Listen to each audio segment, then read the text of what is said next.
Olá, pessoal, estamos aqui no evento Dev Referências com um vídeo entre Incol Pod e Pogcast.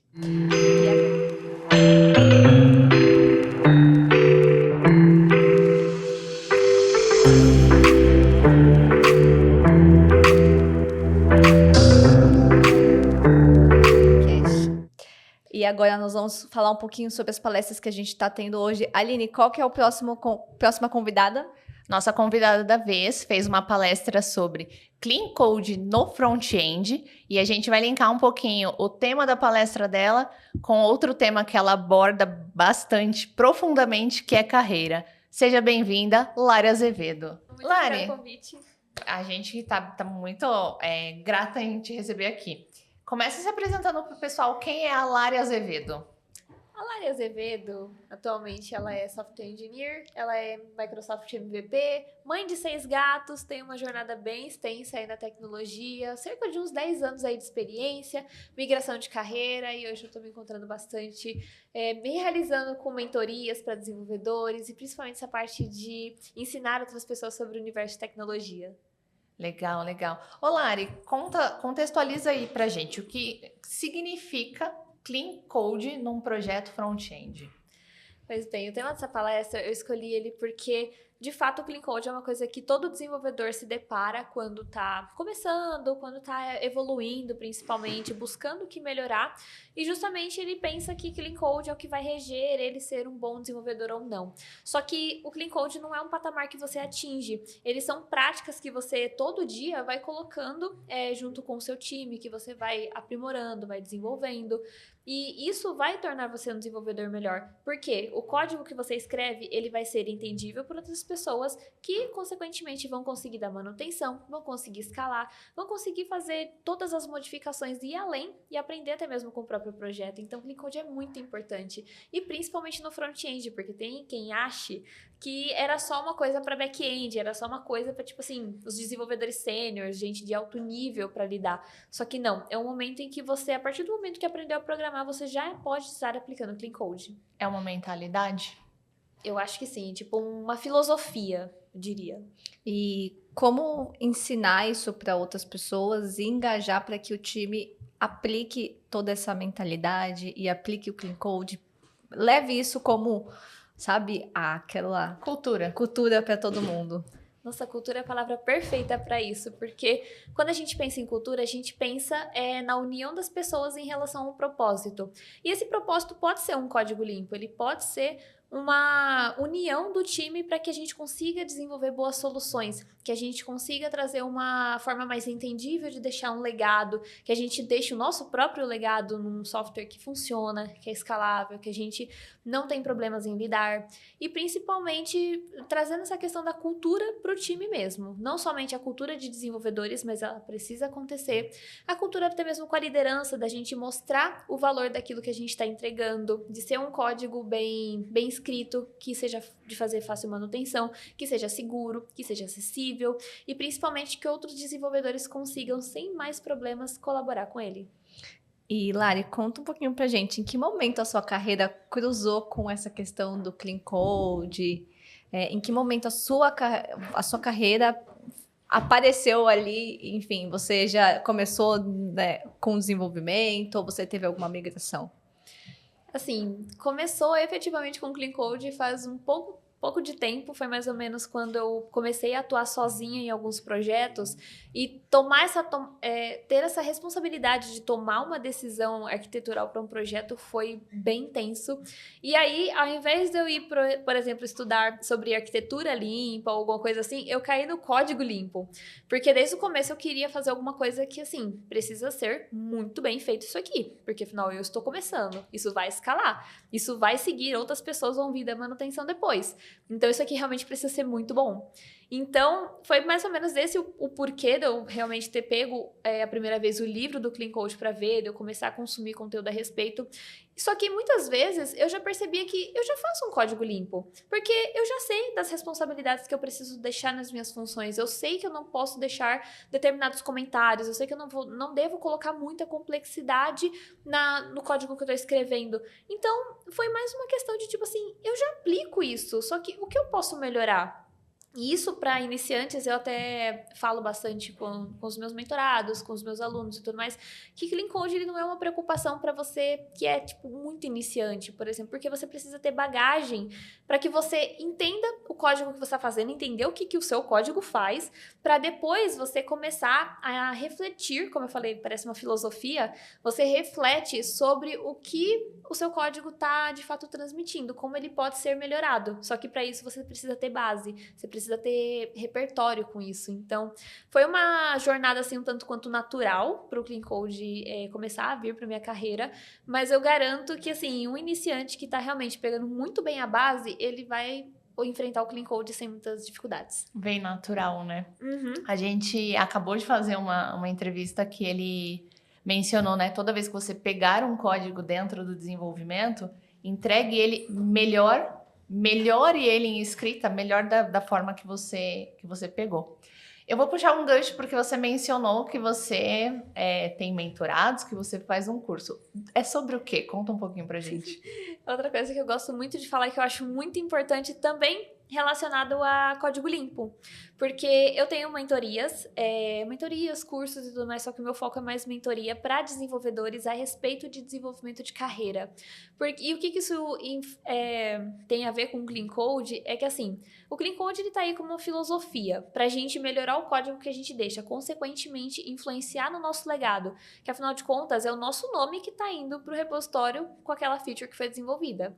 Então, a gente está buscando melhorar não só no quesito desenvolvedor ou no quesito entregas, mas também olhar para o aspecto de carreira, porque a sua carreira é o que você vai construir daqui a uns anos, pode ser nessa empresa, pode ser em outra empresa, mas a sua carreira precisa ser olhada com muito mais atenção. E muitas vezes, desenvolvedor, eu já fui essa pessoa, eu ficava muito focada só no técnico. Eu preciso de mais um curso, eu preciso de mais um treinamento, mais um workshop, eu preciso tudo mais. Só que e questões como networking? E questões como, por exemplo, você olhar para as possibilidades e as oportunidades que você tem quanto pessoa de carreira. Quantas pessoas, assim, de repente, têm tanto conteúdo técnico, só que não compartilham? Nem mesmo com o time delas. E se, de repente, ela fizesse um conteúdo, criasse um artigo, ou começasse um canal no YouTube, ou começasse a palestrar. Tudo isso também está voltado muito para a carreira. E são oportunidades que às vezes a gente não enxerga, a gente está tão assim por conta só de querer melhorar no aspecto técnico. Então, a ideia de fazer mentorias é justamente olhando para isso, porque a gente como desenvolvedor, como pessoa técnica, a gente está sempre querendo o próximo nível de carreira, que é ir de júnior para pleno, de pleno para sênior, só que de fato a gente não está olhando para o que realmente vai colocar a gente nesses próximos objetivos. E o quanto é importante o desenvolvedor sênior ser essa referência também de carreira para o júnior, para as pessoas, para os novinhos que estão vindo. Eu acho que isso é uma sacada que precisa, principalmente para quem está desenvolvendo, porque desenvolvendo, a galera às vezes gosta de ficar lá no mundinho dela, mas não, ela querendo ou não, ela é uma referência para uma outra pessoa, né? Eu acho que é isso que você buscou na sua carreira, buscou com Clean Code, você buscou com tudo junto para que isso seja algo que você está ali, de fato, hoje mentorando. E como que é essa mentoria? Conta um pouquinho mais pra gente. E como que você se sente fazendo isso? Para sua carreira, né? Para sua carreira. Para sua carreira estar nesta posição. Nossa, foi uma coisa, assim, uma descoberta que eu acho que ela não poderia ter vindo em melhor hora. Por quê?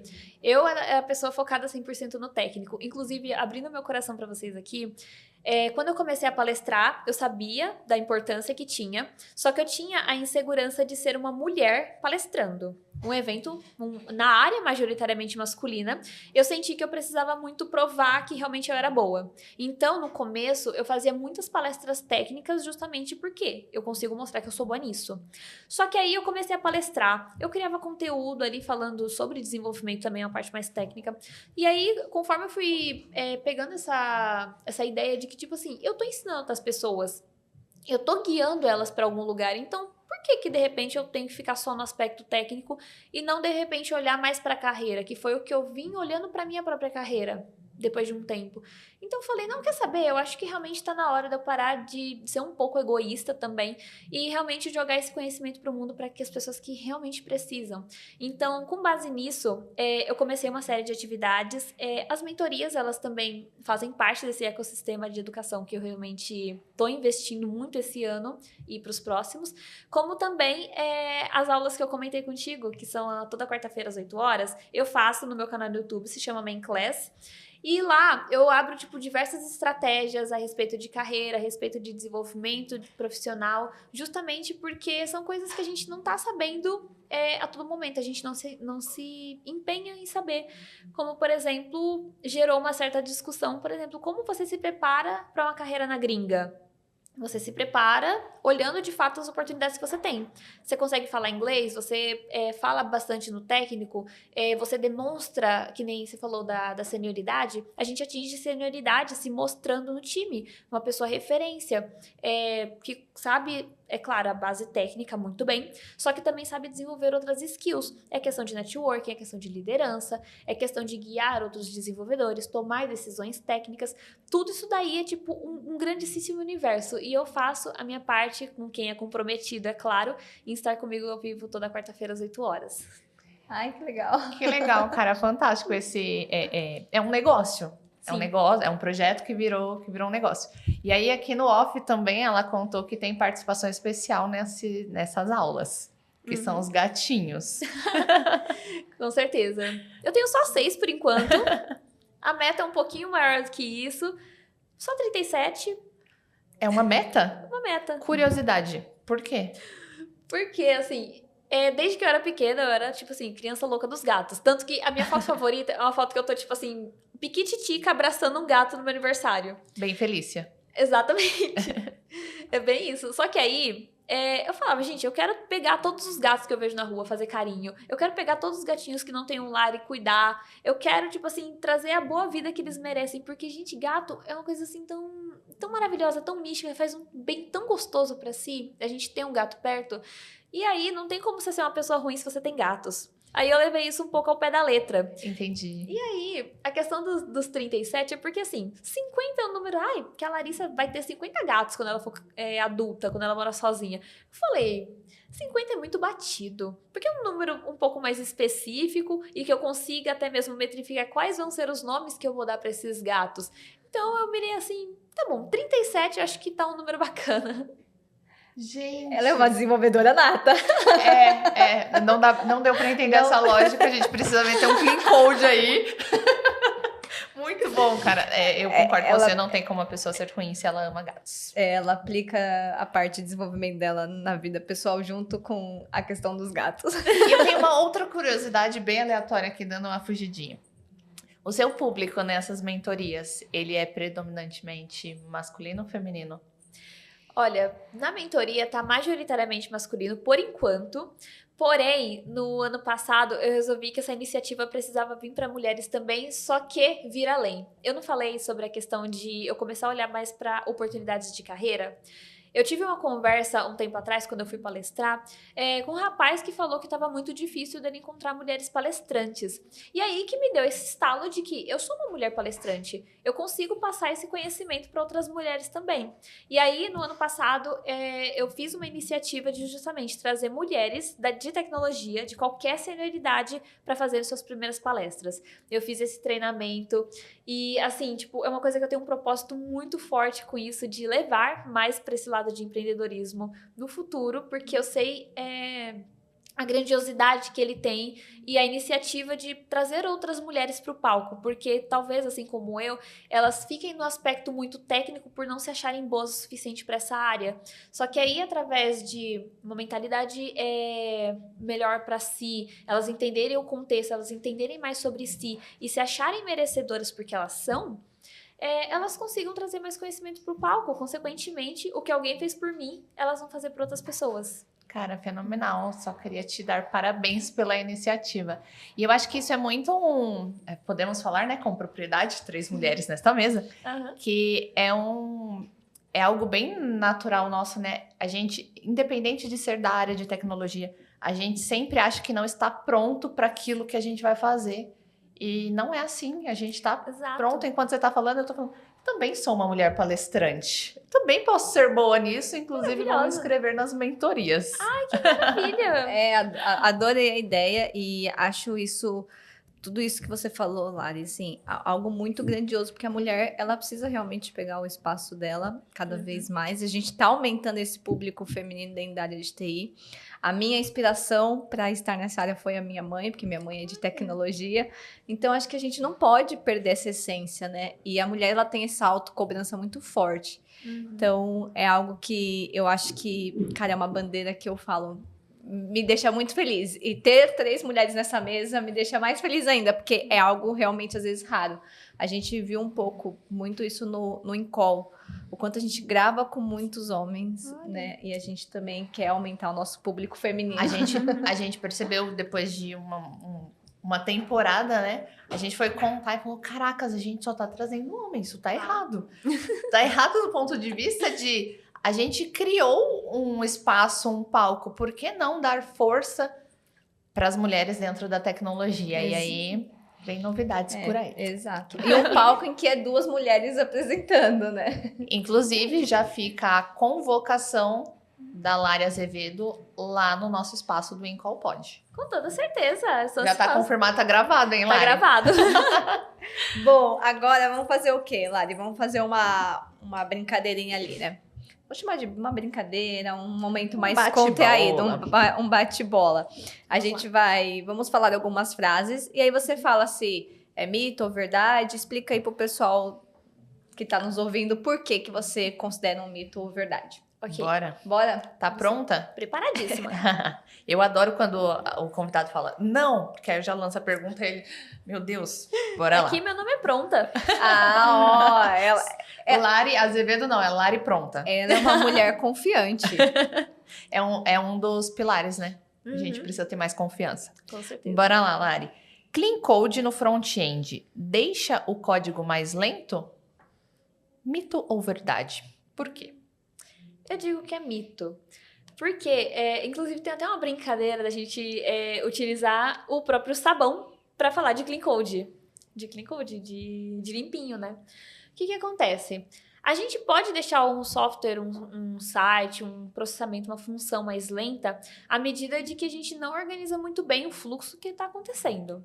Eu dei um exemplo na palestra falando, por exemplo, sobre comentários soltos e um comentário que a gente deixa uma indexação no código da função. E é isso, por exemplo, ele não vai pesar no bundle, só que um comentário, na maioria das vezes, ele consegue sim. Se a gente tem muito laço de repetição ali, muito emaranhado, fica parecendo um novelo de lã. Se a gente tem esse tipo de coisa acontecendo, isso também pode deixar o software mais lento, diferente de você separar tudo bonitinho, chamar as devidas funções quando elas precisam ser chamadas, e aí depois você consegue até ter um funcionamento mais limpo, um entendimento melhor e, consequentemente, menos lentidão. Perfeito, muito bem embasada. Escrever um código limpo é só para quem está... É só para quem tem tempo sobrando? Interessante essa. Para quem tem sobrando, eu vou começar, antes da minha resposta, eu preciso trazer uma questão de que, tipo assim, dev não sabe organizar tempo, não sabe gerenciar. Porque o que acontece? Inclusive, eu já ouvi falar que isso é tão, tipo assim, gerenciar tempo, das tarefas e tudo mais, é uma habilidade muito feminina. É desenvolvível e absolutamente desenvolvível. Mas por que eu falo isso? A gente, quando vai começar a desenvolver, muitas vezes tá pensando em, tipo, já ficar com a mão no teclado e olhando assim, vou fazer isso, vou fazer isso, vou fazer isso. Só que antes de você, de fato, codar, você vai tirar a mão do teclado e você vai ler o código, vai entender o que você vai precisar fazer. E aí, conforme você entendeu, você vai meio que fazer um rascunho mental, tipo um fluxograma, alguma coisa assim, e aí depois você coda. Ou seja, você vai passar por uma parte toda de organização antes de fato, você colocar a mão na massa. Aí, considerando essa hipótese de que, tipo, tá tomando tempo e tudo mais, tá levando tempo, não sei o quê, só que tem a questão, a gente não vai seguir um checklist de desenvolvimento, por exemplo, tem um bug acontecendo. Eu vou inspecionar tudo que está acontecendo, vou entender o fluxo, achei a possível causa, vou lá e faço. Só que às vezes, tá corrigindo alguma coisa, tá mexendo em um arquivo, tá vendo que pode ter uma coisa mais emaranhada ou que o buraco é mais embaixo, esse termo assim, você consegue fazer uma correção melhor, você consegue fazer melhorias. E não necessariamente você precisa esperar o momento perfeito, porque assim, a gente não tem momento perfeito nem em carreira. Quer dizer que a gente vai ter tempo para refatorar? Que a gente vai, sei lá, colocar um card no Gira, refatorar o projeto fazendo não sei o quê? Não é. É uma coisa, assim, muito intrínseca. Se você tem a oportunidade de fazer, você pode ir lá fazer. É claro, não pode comprometer sua entrega, não pode comprometer seu escopo. Só que quanto antes você tiver essa mentalidade de que, tipo, eu posso estar fazendo melhorias também, o código vai ficando consequentemente mais limpo, vai passar por refatoração, vai passar por discussão do time. O time vai estar ciente, às vezes, de débitos técnicos. E olhar para os débitos técnicos também é uma prática boa de clean code, porque a gente vai deixar só esquecido. Não vai olhar para questões importantes, tipo segurança, testes, que mais dá pra fazer? Muita coisa, assim. Tipo, isso não vai ficar em segundo plano, porque tudo isso é importante. Aí, a questão de, tipo, não ter tempo primeiro, pela falta de organização na hora de desenvolver, mas também porque isso é uma coisa que, assim, você tem que estar a todo momento olhando. Não é um momento oportuno, não é um momento... um card no Gira só pra isso. Então, podemos dizer que é um mito. É uma melhoria contínua, né? E se você tem uma melhoria contínua, você consegue fazer as coisas em pedacinho, às vezes, né? Conforme você vai identificando, você vai aprimorando. Porque às vezes, se você deixa pra fazer tudo de uma vez, você fala assim, ixi, é melhor jogar fora e começar de novo. E é aí que o tempo parece falar assim, putz, não tive tempo. Não, se você tivesse olhado como uma melhoria contínua, você já tinha aplicado pequenas coisinhas que depois dessa melhoria você pode até, com uma outra melhoria, ter que refazer, mas às vezes esse refazer vai ser menor do que se você tivesse que refazer tudo do zero, né? Exatamente. Legal. Teve uma fala dela que me remeteu a alguém do time, que ele fala assim, eu uso 80... Foi um caso, a gente estava no escritório, a gente tinha discutido uma task, e ele sentou na frente do computador, e ele cruzou aqui os braços e ficou olhando pro monitor aqui, aí passou um diretor, encostou assim no ombro dele e falou assim, cara, você pode resolver uma coisa aqui pra mim, já que você tá desocupado? Tipo, aí ele falou assim... Não, cara, eu não tô desocupado, eu tô pensando na funcionalidade que eu vou desenvolver. Eu uso 80% do meu tempo pensando e 20% codando. E aí, só que ele falou isso num tom alto, assim, aí todo mundo deu aquela travada. Mas, cara, essa mentalidade, isso mostra a senioridade do dev. Ele Sim. primeiro organiza, tá tudo bem usar 80% do tempo dele. Não significa que ele tá desocupado ou que falta tempo. É organização. Isso é muito importante. E aí eu deturpei todinho o mito ou verdade. Mas eu precisava comentar. Vamos lá. Gente, mas eu adorei, porque é uma excelente colocação. Porque se a gente não fala disso, o desenvolvedor iniciante, ele não sabe que ele pode fazer isso, que ele deve fazer isso. Ele deve. Ele simplesmente pega a task, pega o card do Gira e sai que nem maluco codando. Exato. Não faz ideia do que tá fazendo. Aí dá retrabalho, dá problema, não completa toda a feature e tudo mais. Por quê? Não planejou. Então já fica a dica, se você é um dev iniciante, parte daí. Planejamento é importante. Demais. Perfeito. Próximo. Clean Code não é necessário em projetos pequenos. Mito ou verdade e por quê? Quase infartou. Não é porque ele pode ser pequeno agora que ele não tem o potencial de crescer, de escalar e realmente precisar estar com código limpo. Por exemplo, projeto pessoal. Eu já vi muita gente fazendo aquele discurso de tipo, mas é um projeto pessoal, eu não preciso fazer esse negócio de segurança, eu não preciso colocar testes, eu não preciso pensar na pessoa que vai dar manutenção nisso no futuro, eu não preciso deixar organizado esse código, deixar tipo tudo um monte de emaranhado, um monte de if atrás de if, que fica parecendo uma escada assim, vocês já viram? Nossa, eu já vi, tipo, gente dando essa defesa para projeto pessoal só porque, tipo, ele é pequeno. Só que, a partir do momento que uma pessoa pensa desse jeito, ela tá entendendo que não tem espaço para escalabilidade. Consequentemente, ela vai ser um pouco mais rígida em escrever um código limpo, porque a função do código limpo é justamente trazer facilidade para outras pessoas colaborarem ali. Então, é uma mentalidade que, tipo assim, se você não tem a partir de agora, vai ser muito mais difícil de desenvolver. O projeto pode ser pequeno, mas se ele é um projeto front-end, você tem que levar em conta acessibilidade, tem que levar em conta segurança, tem sim que aplicar um código limpo, afinal de contas, você tá fazendo aquilo, deixando o seu legado, e muitas vezes, como eu já fiz em começo de carreira, os códigos que eu escrevia para projeto pessoal, depois viravam meus códigos de consulta. E se eu deixasse um código todo zoado, todo esquisito ali, eu ia fazer a mesma coisa na empresa. E aí não ia ser legal. Então, tipo, você é completamente mito. Completamente. Nossa, e que legal você ter códigos seus, pessoais, que você utiliza como consulta e aplica isso no seu dia a dia. Quanto você otimiza o seu tempo. Exatamente. É otimização. Deve saber planejar. Exatamente. Voltamos nesse assunto. Eu já usei um tempo pensando nisso, por que eu vou pensar de novo? Exatamente. Você sempre precisa seguir 100% dos princípios do Clean Code? Isso é interessante, eu vou dizer que é mito também, porque a gente é 100% alguma coisa. Um exemplo bem claro, tipo assim, eu sou dev, mas eu também sou gateira. Eu sou, não sei, um gosto... Palestrante. Palestrante, eu sou mentora, eu gosto de livros, não sei, ainda tô decidindo em relação a se eu gosto ou não de cozinhar.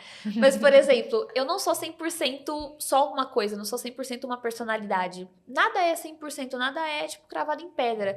Foi que nem eu trouxe na palestra, porque o Clean Code, ele não é uma coisa que você tem que seguir à risca, um manual, ou alguma coisa assim. Ele é um guia. E ele é um guia que você precisa ter com muita sabedoria. Justamente eu não falo que o Clean Code ele é para iniciantes, porque você precisa de sabedoria para seguir os fundamentos e principalmente as sugestões que o livro faz.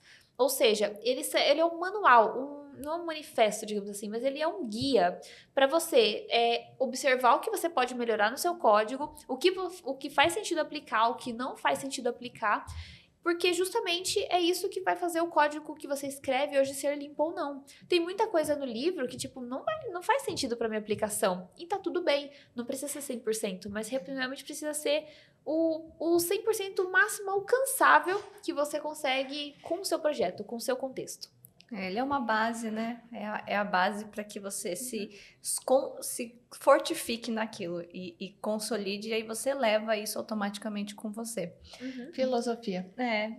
Filosofia. Bom, Lari, as perguntinhas aqui chegaram ao fim. A gente agradece muito o bate-papo.